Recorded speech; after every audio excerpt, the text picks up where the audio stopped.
ایک سوال کیا گیا کہ حالت حمل میں اسقاط ہو گیا، ضائع ہو گیا حمل، تو اس کے بعد آنے والا خون کیا نفاس شمار ہوگا یا حیض؟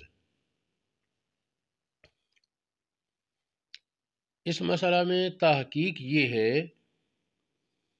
کہ اگر بچے کے اعضاء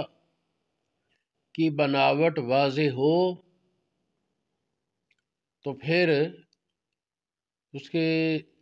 اسقاط کے بعد، اس کے ضیاع کے بعد آنے والا خون وہ نفاس شمار ہوگا اور اس کے اصول پر اس کو دیکھا جائے گا۔ اور اگر بچے کی صورت وغیرہ نہیں بنی، یعنی ابتدائی دن ہی تھے اور اسقاط ہو گیا، تو پھر جو یہ سلسلہ خون کا ہے یہ نفاس نہیں، یہ حیض کے قاعدے پر دیکھا جائے گا، اور اگر 10 دن سے آگے گزرے تو اس کو نفاس نہیں مانیں گے، حیض نہیں مانیں گے، استحاضہ مانیں گے، اور ان ایام میں روزے رکھنا لازم ہوگا۔ یہ مسئلہ مبسوط سرخسی اس کے دوسرا جلد صفحہ 213، کتاب الاصل امام محمد کی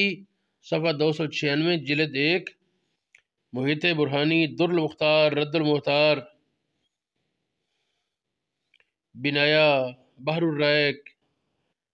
ذخر المتأہلین، رسائل شامی وغیرہ میں یہ مسئلہ مذکور ہے۔